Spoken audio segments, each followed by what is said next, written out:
voy a presentar al el doctor en medicina y reumatólogo Jorge Juan Fragio, que lo invité para esta jornada y la verdad es que no dudo ni un momento en decirme que sí.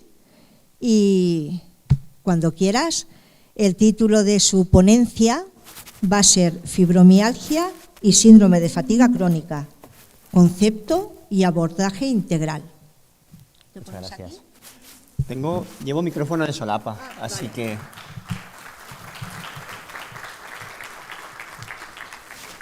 Bueno, quiero felicitar a Buffy, ¿vale? Obviamente personalizado en Minerva, pero quiero felicitar a Buffy por el apoyo que dan, por ese presente continuo con las pacientes con fibromialgia y fatiga crónica, porque la realidad es muy distinta a lo que debería ser, ¿vale? No tenemos a día de hoy el soporte desde la atención médica que se debería tener a la fibromialgia y a síndrome de fatiga crónica, y está muy infrarrepresentada la investigación en estas patologías. Así que, bueno, me alegra, la cantidad de personalidades que han venido hoy a presentar el evento, lo cual me alegra mucho y yo creo que es una forma de respetar desde las instituciones este acto y a la asociación. Y insisto, muchísimas gracias a Buffy, porque nosotros como profesionales de la salud, por lo menos yo particularmente, prescribiré también, por cierto, lo de SARSES, pero prescribo diariamente a Buffy como parte de mis recetas para que las pacientes pues, puedan tener un soporte y, sobre todo, insisto en esa palabra, en ese presente continuo en el abordaje de esta patología tan compleja. Bueno, mi nombre es Jorge Fragio, soy reumatólogo. Sí, no hay presentación, pero yo voy tirando millas, ¿vale? Soy reumatólogo y tengo la grandísima suerte de ser médico, amo mi profesión, la vivo con muchísima pasión y trato de defenderla allá donde estoy, pues con el paciente individual o aquí hoy delante de todos ustedes, y de verdad que, vamos, el honor es mío de ser invitado y de estar aquí y pensar que mis opiniones o mis contribuciones hoy puedan ser valiosas. Yo lamento decir que no sé hacer las cosas a medias, me he preparado muchísimo esta presentación porque no sé hacer las cosas de otra manera y he hecho una revisión muy exhaustiva y muy profunda de lo que hay detrás de la fibromialgia y de la fatiga crónica. Por supuesto, lo voy a tratar de contar muy fácil, pero todo lo que van a ver hoy está basado en la evidencia y en últimas evidencias con artículos publicados este mismo mes. O sea, me he esforzado en ese aspecto. Siguiente, mientras van saliendo la presentación, decirles que fibromialgia y fatiga crónica, ambas entidades, están bien representadas en nuestros congresos médicos. Yo, más o menos, solemos tener congreso regional, la valenciana, solemos tener congreso nacional, la Sociedad Española, hay uno europeo, que es EULAR, que es la Liga Europea contra el Reumatismo, y luego tenemos el mundial, que es básicamente el americano, el Colegio Americano de Reumatología, y en todos y cada uno de los programas de los congresos está representada la fibromialgia y la fatiga crónica. Y si quieren saber algo curioso, en el que más representación hay es en el americano. Hay mesas constantemente de fibromialgia, de fatiga crónica, y además los americanos son muy concretos, son muy específicos, no son mesas abiertas, no es diagnóstico de la fibromialgia o tratamiento de la fibromialgia, sino se van a aspectos tremendamente específicos de relación viral con tal factor o maneras de objetivar el dolor, etc. O sea, van a mesas muy específicas. Y ese cherry picking, que viene a ser como elegir esas cerecitas bonitas de diferentes plantas, es lo que he tratado de hacer hoy para traer hoy evidencia científica actualizada y de calidad. ¿Tenemos presentación?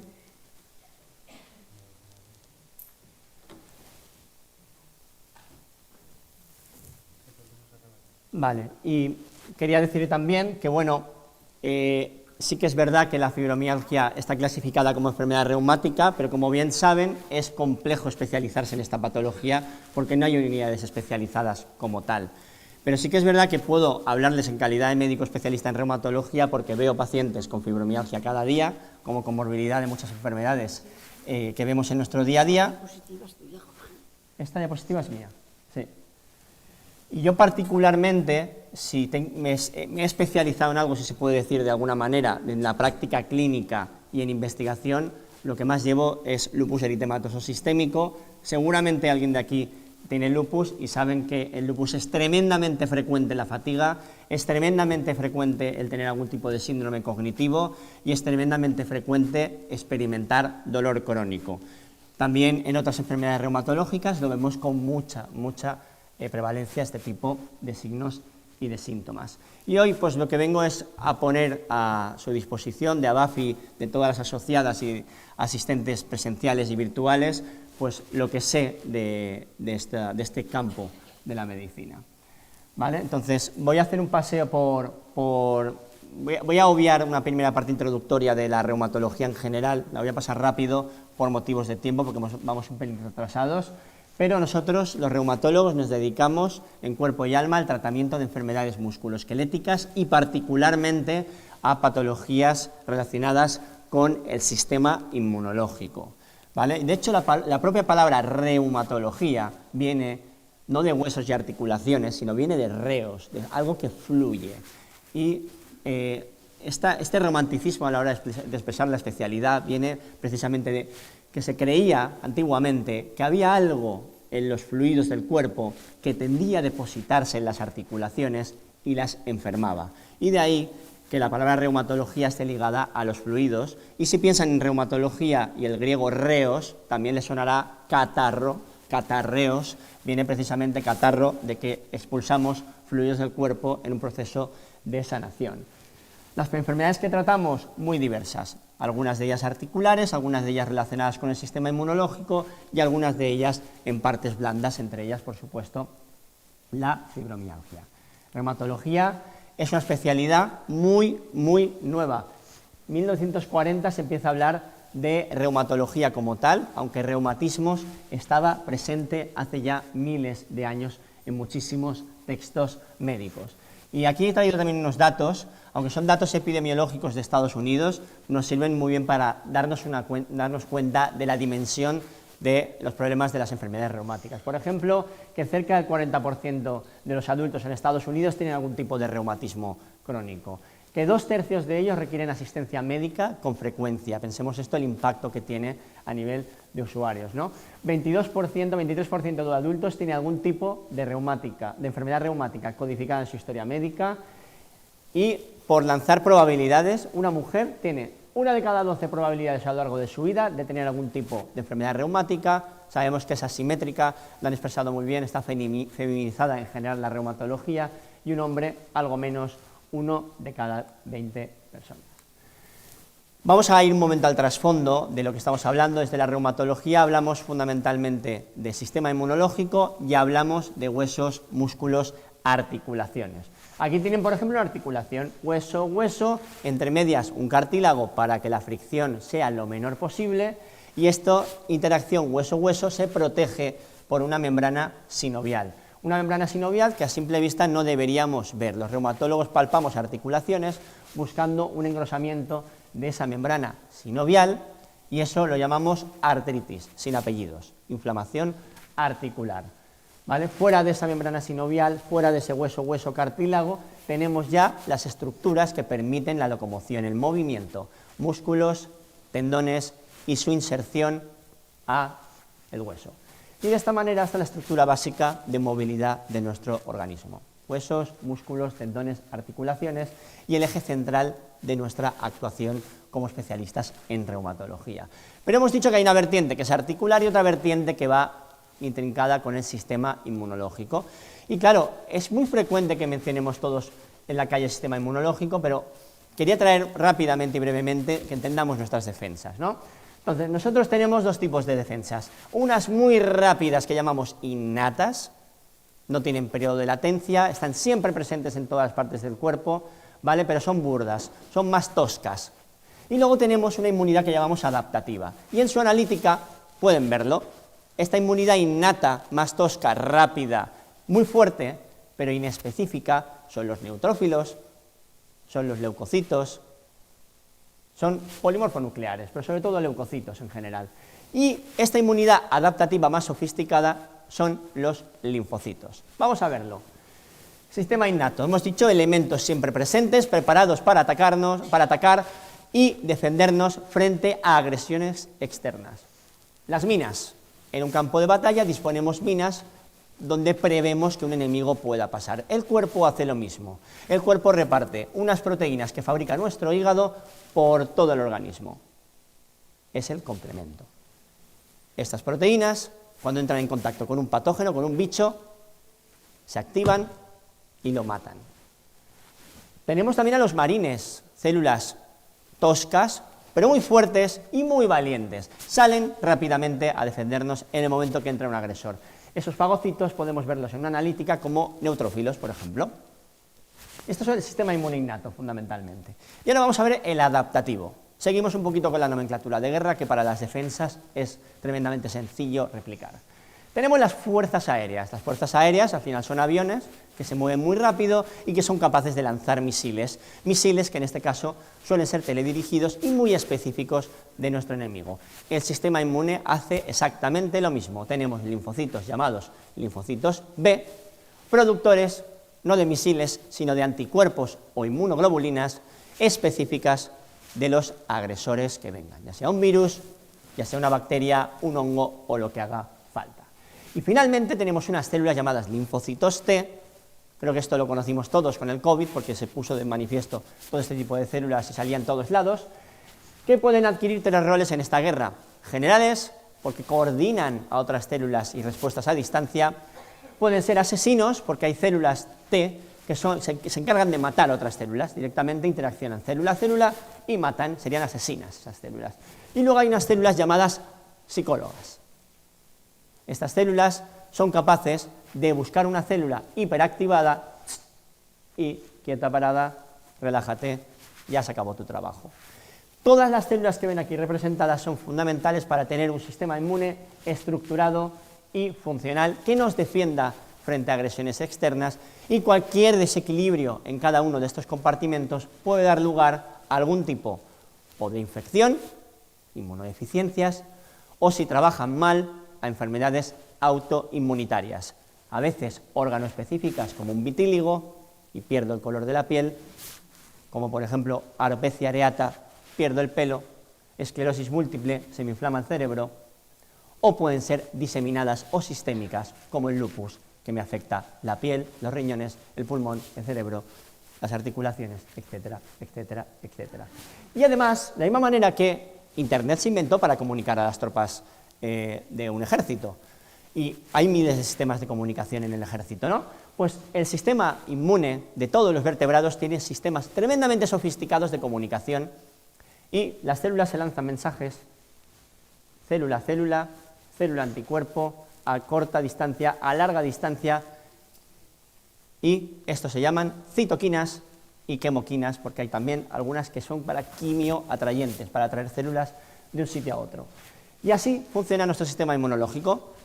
Por ejemplo, un anticuerpo funcionaría de esta manera: un bichito pasa por ahí, llega un anticuerpo, luego llega el complemento y se lo carga.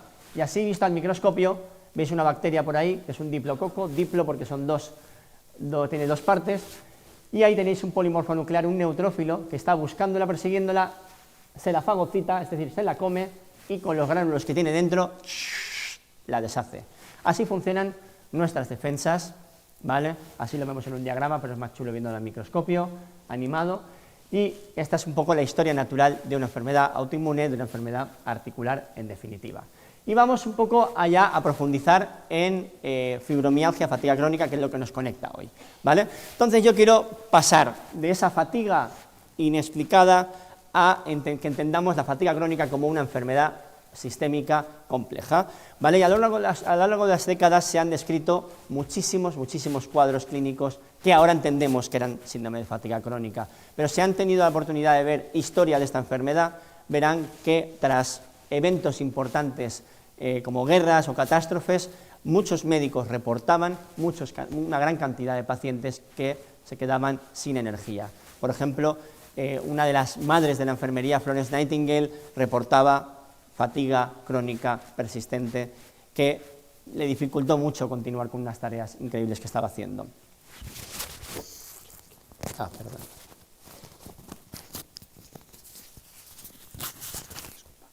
Nada. Bueno, y el problema de la fatiga crónica, definición, bueno, más o menos clara. Problema, ¿cómo objetivamos esto? Pues precisamente ese es uno de los grandes problemas. No tenemos biomarcadores diagnósticos y además hay heterogeneidad clínica. ¿Cómo se traduce esto?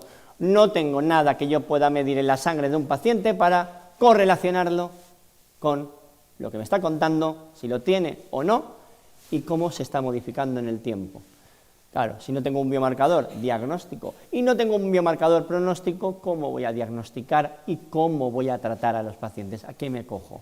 Biomarcadores puramente clínicos, esto es infrecuente en medicina y es tremendamente difícil. Y heterogeneidad clínica significa precisamente muchas maneras diferentes de presentación. Y esto entienden perfectamente a qué me refiero. Bueno, fibromialgia ahora, salimos de la fatiga crónica. Fibromialgia antiguamente se entendía como fibrositis, de hecho en muchos informes clínicos todavía se ha heredado este concepto de fibrositis, que hacía referencia de alguna manera, ese término indicaba fibrositis, como que había inflamación de alguna fibra o algo en el organismo, nada más lejos de la realidad. Ahora sabemos mucho más sobre esto y sabemos que precisamente en el tejido periférico, en el músculo, en la articulación, en el tendón, no hay nada lesionado, que todo parece ser un problema. Si hablamos ahora, ya no hablemos de guerra, vamos a hablar de computadores, de ordenadores, ¿vale? Esto es algo periférico, un ratón o un teclado o un altavoz, y el ordenador en sí mismo, su procesador, es la parte central. Nuestro cerebro funciona así: central, sistema nervioso central, cerebro, médula, y periférico, los nervios que van a todo el resto del organismo. En la fibromialgia está claramente demostrado una disfunción de ambas partes, como si el cerebro subiera el volumen de la señal del dolor. Todos los sentidos, al final, son ondas eléctricas que recogen nuestros sentidos y lo llevan al cerebro, donde se procesan y se interpretan, y sentimos cosas. Oído, vista, olfato, gusto, tacto. También dentro del tacto están las vías relacionadas con el dolor. Y literalmente subir el volumen, cuando cogemos nuestro aparato de radio y subimos el volumen, estamos haciendo una onda más grande. El cerebro de los pacientes con fibromialgia hace eso.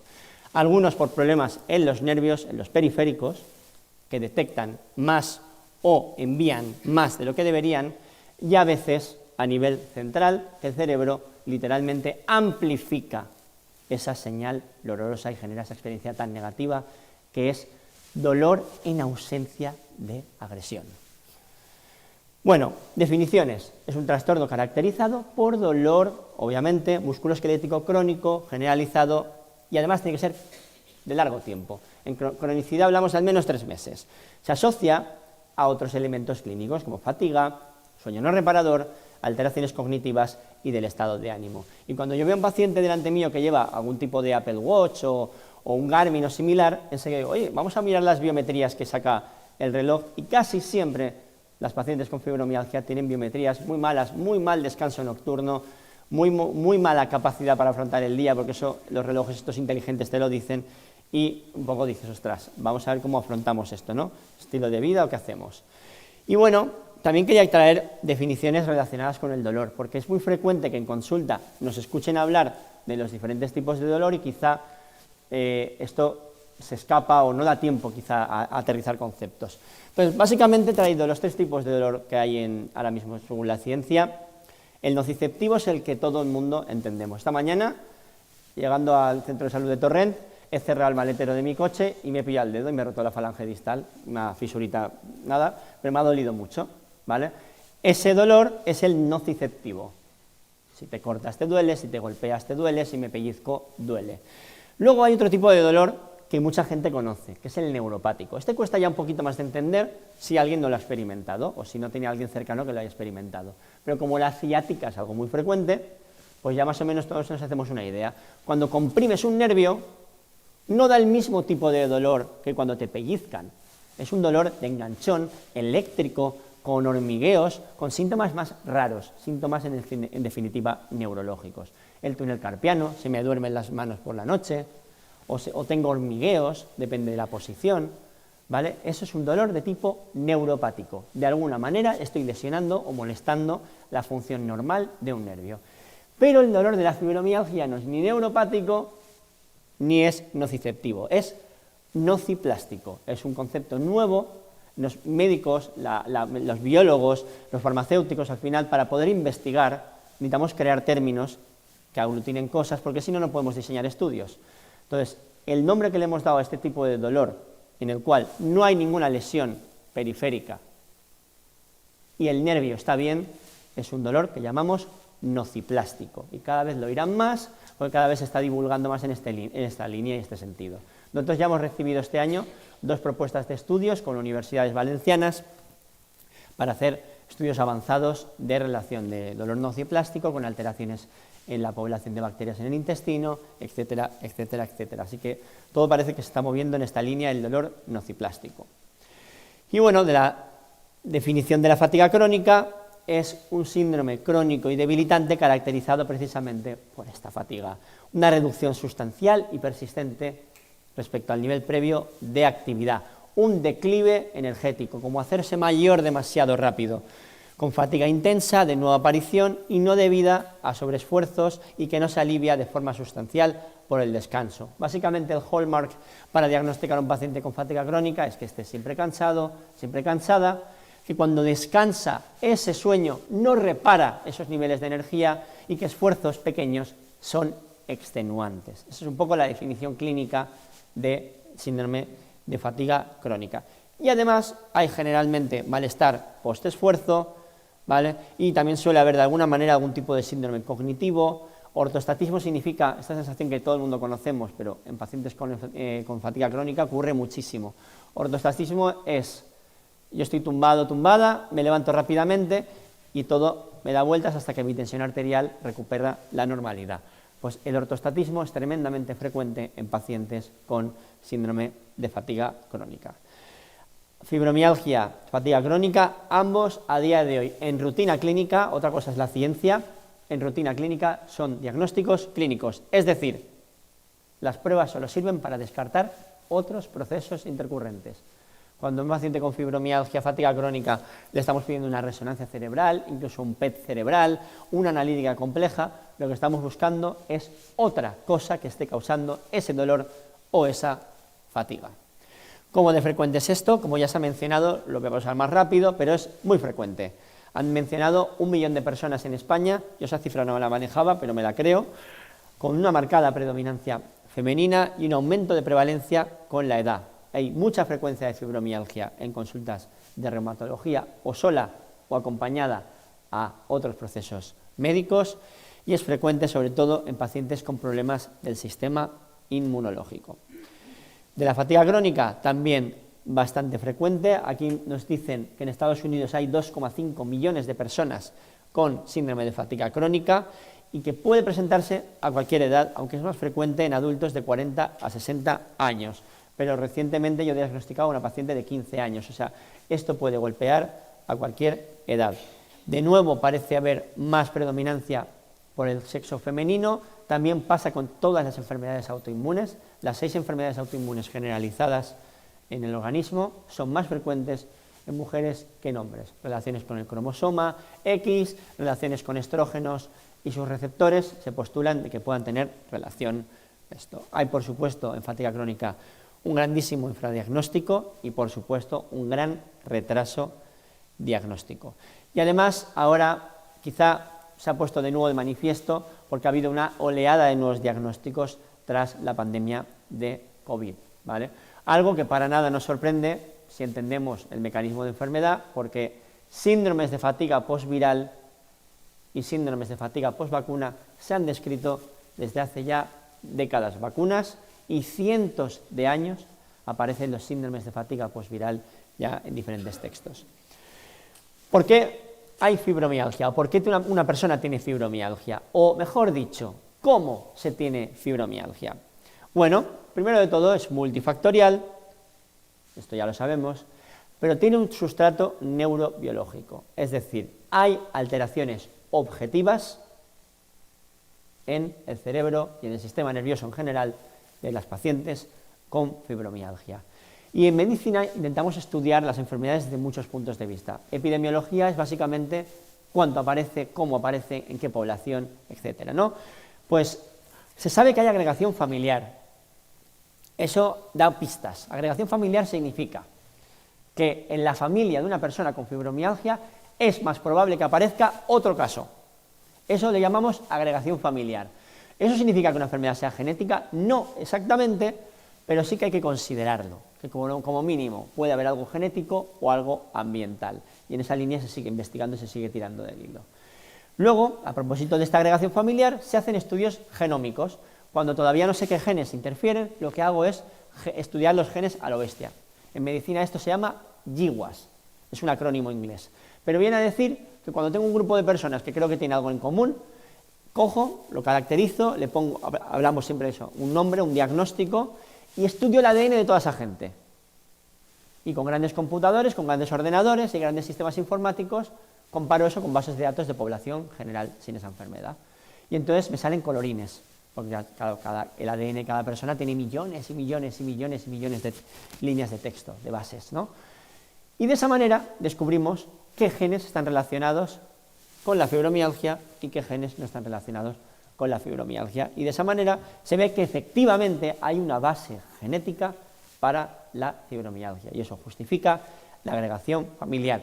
Pero también, a propósito de esta agregación familiar, se estudian factores ambientales y efectivamente se ve que las pacientes con fibromialgia, eso no significa que cada caso individual tenga que responder a esto, pero cuando aglutinas una población con fibromialgia y analizas en profundidad qué tienen en común, vemos estrés crónico, vemos acontecimientos vitales adversos y vemos traumatismos de diferentes tipos. Y además, también, ahora se habla mucho de la epigenética, que es la firma que hace el ADN cuando se expresa, interruptores de genes, básicamente es la epigenética. Todos podemos compartir, por ejemplo, yo puedo tener genes de cáncer y quizá nunca expresarlos, esperemos que no, ¿vale? Porque esos genes pueden estar apagados, o al revés, o esos genes pueden encenderse. Eso es la epigenética, y eso es cómo se conecta, básicamente, el estilo de vida y la genética de una persona, ¿vale? Es decir, en otras palabras, cómo mi estilo de vida puede hacer que algo malo que tengan mis genes se termine expresando o no, ¿vale? Esa es la epigenética. Entonces sí que se han visto en fibromialgia modificaciones específicas con una especie de que llamamos firma epigenética propia de la enfermedad,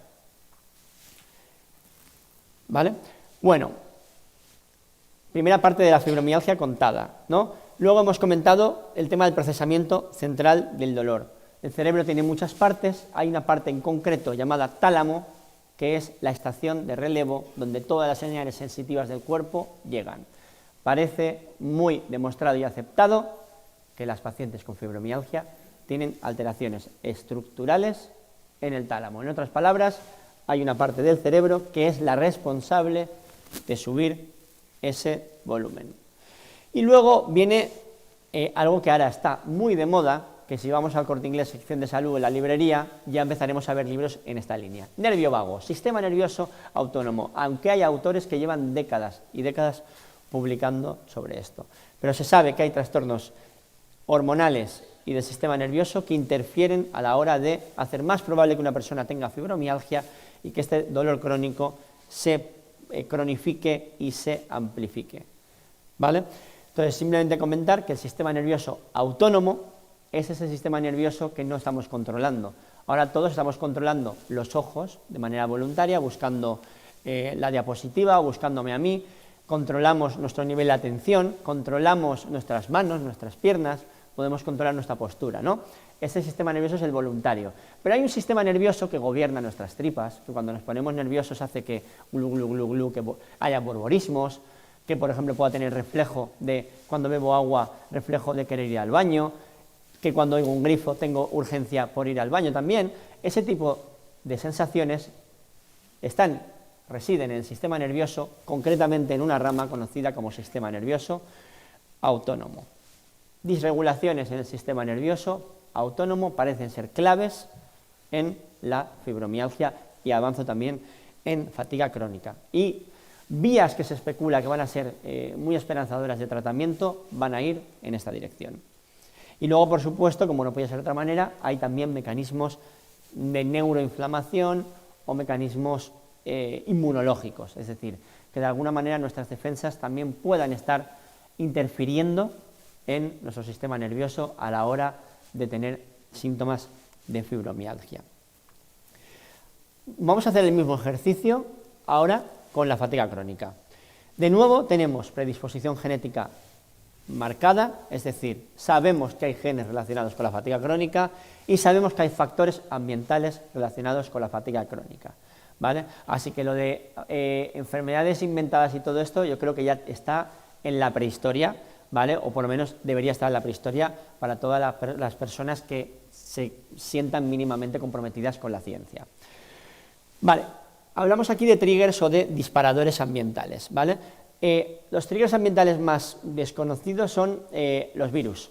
De hecho, muchos pacientes, cuando te vas al origen de cómo empezó todo, muchos van a contar que su fatiga crónica identifican un antes y un después con algún tipo de enfermedad vírica, algún virus. Hasta que existió el COVID, pues sobre todo lo vinculábamos al citomegalovirus y al virus Epstein-Barr. Es decir, en otras palabras, las mononucleosis, en otras palabras, las enfermedades del beso de la adolescencia. Estas mononucleosis, estos virus, son virus que llamamos en medicina muy inmunogénicos, que disparan muchas defensas, y de hecho estos virus se relacionan con muchas otras enfermedades de la medicina, no solo reumatológicas, sino neurológicas y demás tipos, ¿vale? Pero cuando llegó la pandemia, un virus llamado SARS-CoV-2 se expande prácticamente por la totalidad del planeta, afecta a un porcentaje altísimo de la población y, claro, por las características del virus, amplificación, tanta gente expuesta, ahí tenemos la tormenta perfecta para que haya más fatiga crónica. Al final tenemos el agente ambiental, el virus, y cada persona lleva su librería de genes. Entonces, en aquellos individuos predispuestos, este virus pudo ser el trigger, pudo ser el desencadenante, el gatillo para disparar la mecha de esta enfermedad. De nuevo, parecido como la fibromialgia, pero con ciertos matices, también sistema neuroendocrino, sistema autónomo y metabolismo. Hay datos que revelan alteraciones en lo que llamamos estudios de casos y controles, cuando comparamos pacientes con síndrome de fatiga crónica con población general. En condiciones de investigación vemos claras diferencias. Y un tema que a mí me gusta mucho contar, ¿vale? Porque al principio es como muy raro, pero luego la gente lo entiende muy bien. Las mitocondrias. Las mitocondrias, nadie sabe lo que es, o quizá hemos oído algo, pero muy vago por encima, pero esto básicamente es el motor energético de nuestras células. Dentro de cada una de nuestras células está la librería, que es el núcleo donde está guardado el ADN, luego tenemos un montón de sistemas para que ese ADN se exprese y se fabriquen proteínas, pero todo sistema necesita una alimentación. Aquí vemos un montón de cables que traen energía a este ordenador. Nuestro sistema energético funciona, está muy ligado a unos organitos muy pequeños llamados mitocondrias. Hay claras diferencias en las mitocondrias de pacientes con fatiga crónica con respecto a la población general. Y entonces, bueno, pues esto es algo un hallazgo más, ¿no?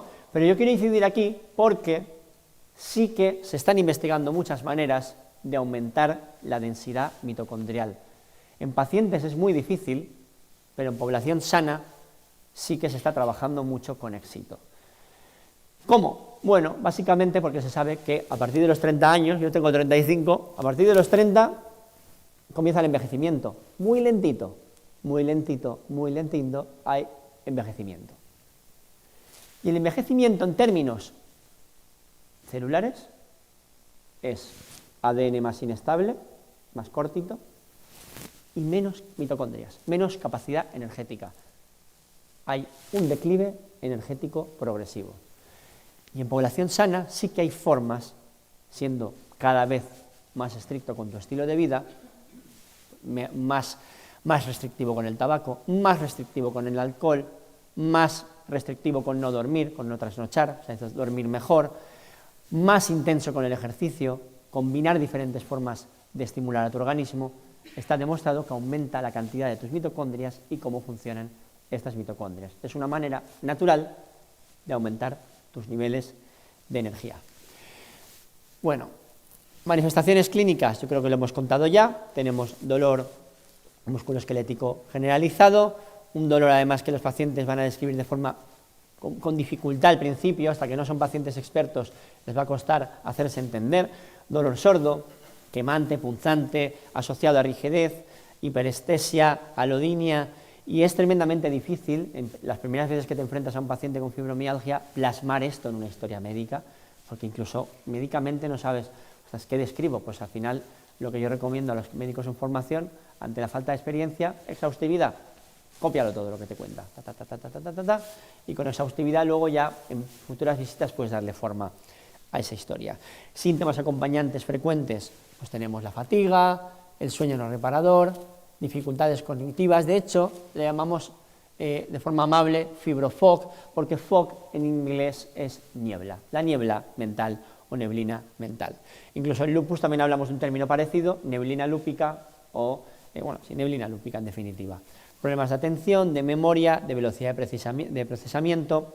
Por ejemplo, en la asociación de lupus, con la que yo trabajo mucho, hay un neuropsicólogo que es extraordinario, Álvar, que a mí me ayuda muchísimo a entender a mis pacientes con lupus y fatiga crónica, porque lo que me ha explicado es básicamente cómo funciona nuestra capacidad de resolver tareas.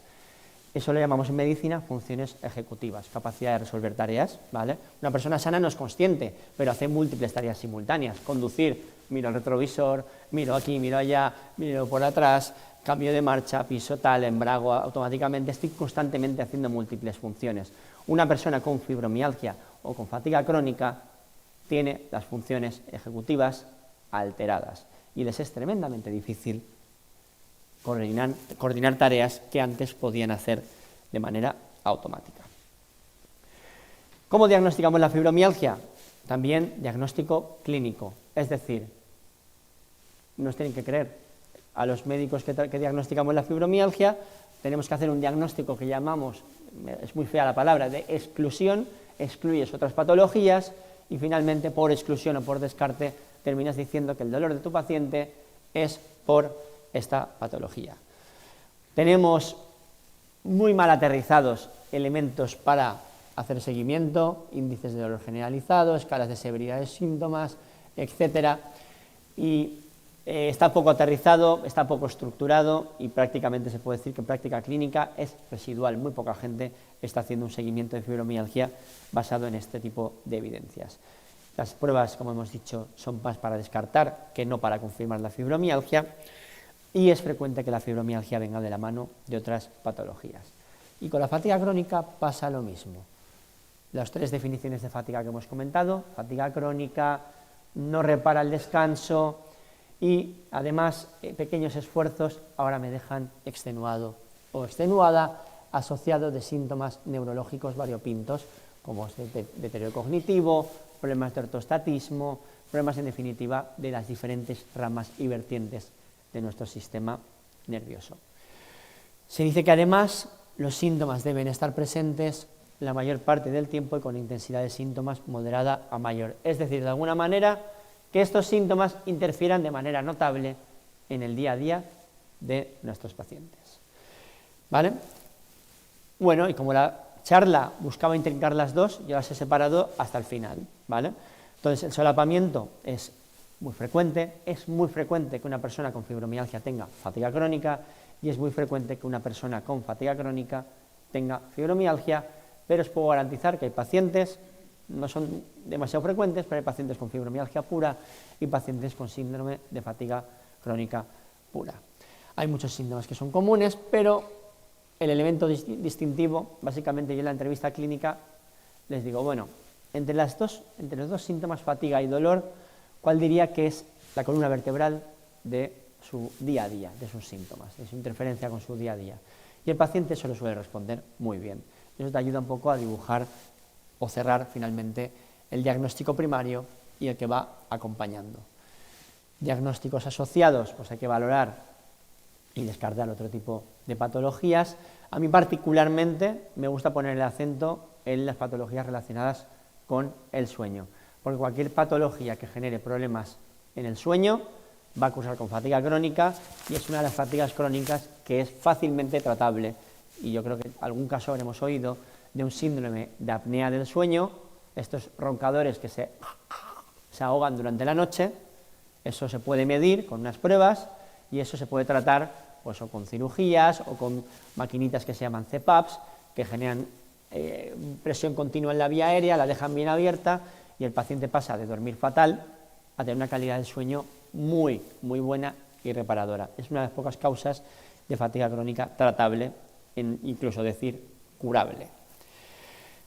Bueno, llegamos a la parte final donde hablamos de tratamiento. No hay ningún tratamiento curativo para ninguna de las dos entidades, aunque hay tratamientos sintomáticos que pueden ayudar a que el paciente pues combata o luche contra los síntomas.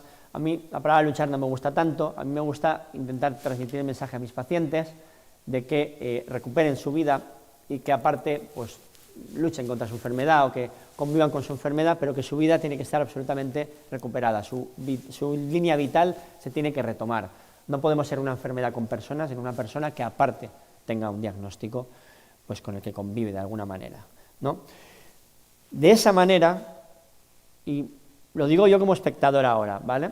De esa manera, a mí me han enseñado muchos pacientes que la enfermedad, incluso en algunos aspectos, te puede hacer conocerte mejor a ti mismo y te puede hacer tomar decisiones en tu vida que incluso pueden llevarte a un punto mejor que antes de tener la enfermedad. Esto es raro, pero yo esto lo he oído y en algunos aspectos me ha hecho ilusión saber que con una persona te conecta una enfermedad y esa enfermedad, esa persona, tras un duelo inicial, consigue sacar una mejor versión de sí misma.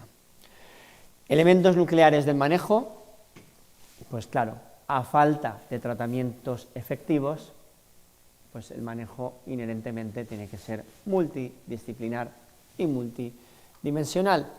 Pero bueno, todo esto, insisto, está basado en la evidencia, ¿vale? Y en fibromialgia está demostrado que el ejercicio preferiblemente aeróbico y aparte con fortalecimiento va a mejorar los signos y síntomas relacionados con fibromialgia. Signos: la sensibilización al dolor, es decir, que al menos mejorar de los signos de la fibromialgia significa que la alodinia, es decir, esto que te tocan y saltas, eso se reduzca, ¿vale? Y los síntomas, el dolor crónico, ¿vale? El ejercicio probablemente por muchas vías, pero por regulación del sistema nervioso y por aumento de esa densidad mitocondrial, por conseguir más unidades energéticas en nuestras células, va a mejorar mucho la calidad de vida de los pacientes con fibromialgia. Y luego, intervenciones psicológicas o psicoeducativas, que esto es muy importante explicarlo bien. No es, tengo fibromialgia, me mandan al psicólogo porque estoy loca. No. Y quien lo explica así, se está explicando fatal y se está equivocando. Es, tengo una enfermedad tremendamente discapacitante y tengo que retomar mi proyecto de vida, tengo que volver a ser yo misma y entender que, aparte de esto, tengo una enfermedad. Eso se llama terapia cognitivo-conductual. Y es diferente a ir al psicólogo a contarle mis ansiedades o mis depresiones. Es ir al psicólogo, ir a una psicóloga, hacer una terapia específica que me ayude a retomar mi vida, aparte conviviendo con un dolor, pero no que el dolor sea mi sello de identidad en mi vida. Tratamientos que hay aprobados en Europa, ya lo sabemos, antidepresivos, no porque mejoren el estado de ánimo, sino porque los antidepresivos son moléculas que van al cerebro y modifican neurotransmisores, y algunos de estos tienen efecto positivo en cómo el tálamo, nuestro cerebro y nuestros nervios procesan el dolor. Por eso es frecuente que a una persona con fibromialgia se le ofrezcan antidepresivos, no por la depresión, sino por neuromodular, por modular cómo nuestro cerebro está interpretando ese dolor. Y luego tratamientos para el dolor neuropático, con evidencia limitada, pero a falta de otras cosas podemos utilizarlo, famoso lírica, pregabalina. Y luego de la fatiga crónica, de nuevo no tenemos tratamientos específicos aprobados de ningún tipo, tenemos tratamientos sintomáticos, depende de lo que más predomine. Aquí es un poco diferente, o es muy diferente, el tema del ejercicio con respecto a la fibromialgia.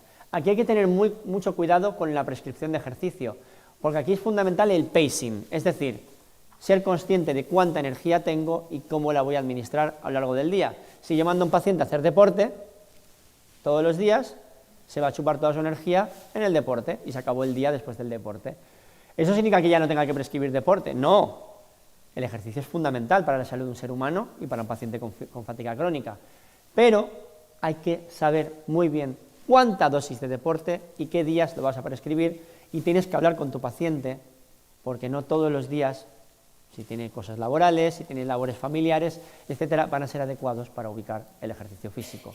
Pero lo que no podemos consentir es que no haya deporte de ninguna manera, porque el deporte es pilar fundamental para mejorar la eficiencia energética del cuerpo, para cualquier persona y especialmente para una persona con fatiga crónica. De sueño, cuanto más mejor, dormir más horas y buscar calidad de sueño. En ese sentido, hay muchas estrategias que se pueden adoptar desde la medicina. Hay que intentar en la medida de lo posible los fármacos hipnóticos, sedantes, benzodiazepinas, etcétera, pero si no hay más remedio y es el único mecanismo para conseguir un sueño decente, pues habrá que recurrir a ello. Pero antes de eso, por favor, yo lo digo, prioricemos el sueño, convertir el sueño en una prioridad, crear un buen ambiente en torno al sueño, porque el sueño es lo que va a regenerar nuestro sistema nervioso esa noche y lo que nos va a dar la predisposición a tener un buen día al día siguiente. Tener un entorno con la temperatura adecuada, tener ropa de cama, todo confortable y crear una higiene del sueño, irnos a dormir a la misma hora, no llevar pantallas ni luces muy fuertes a la habitación, intentar no llevar libros tampoco, o sea, si llevamos libros a la cama, que es muy bueno, llevemos novela, por favor, no nos llevemos la autoayuda, no nos llevemos ahí el crecimiento personal, mi siguiente empresa, o cómo cambiar a mi hijo, o no sé cuántos. No nos llevemos libros de autoayuda a la cama, leamos autoayuda por las mañanas o al mediodía. A la cama leamos de cosas, de vidas de otras personas, una novelita, una biografía, algo de otra persona que me desconecte de mi vida y me permita hacer una transición natural al sueño. Y además estratégicamente es muy bueno, porque soñamos con lo último que pensamos. Si me he llevado cómo sacar a mi hijo de los porros a la cama, ¿con qué voy a soñar? Con mi hijo fumando porros en el colegio, ¿no? Entonces, claro, pues por eso seamos estratégicos. Leamos una novelita de la Edad Media o de lo que sea y nos llevamos sueños y proyectos bonitos a la cama. De verdad, hay que ser estratégicos con el sueño de cada uno porque eso marca muchísimo cómo va a ser nuestro siguiente día.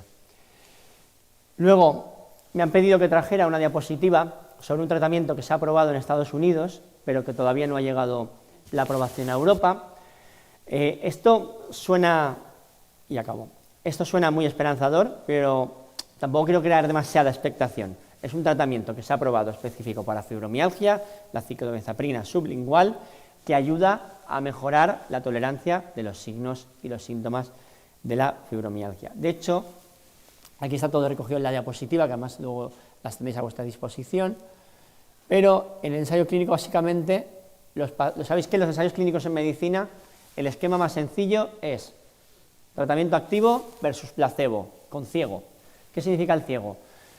El paciente no sabe si está tomando una pastilla de nada o de tratamiento. El médico que se la está dando tampoco lo sabe y el farmacéutico que me la dispensa tampoco, ¿vale? Lo sabe solo una entidad separada, que es la que vela por la seguridad de todo el ensayo, y cuando se termina el estudio se levantan las cartas y ya sabemos cómo interpretar los datos, ¿no? Para que no generar ningún tipo de interferencia con la intervención que es el tratamiento.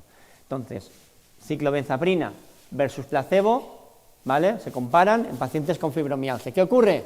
Que los pacientes que toman ese tratamiento, mejoría en la intensidad de su dolor, mejoría de la calidad del sueño. Por tanto, pues es una vía que ya tenemos en Estados Unidos, que no tardará, bueno, estará ya, imagino que revisándose por las agencias reguladoras a nivel europeo, y cuando eso ocurra, pues llegará a nivel nacional y se valorará si se incluye o no se incluye en nuestro sistema para fibromialgia.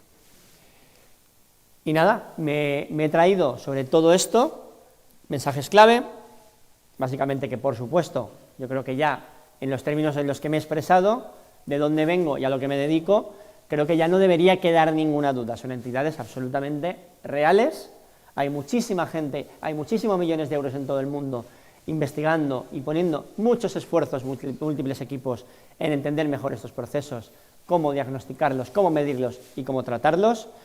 Una patogenia pues, muy compleja y que obedece a muchos factores. Diagnóstico en práctica de momento médica es clínico y hay muchos biomarcadores que se utilizan en condiciones de investigación.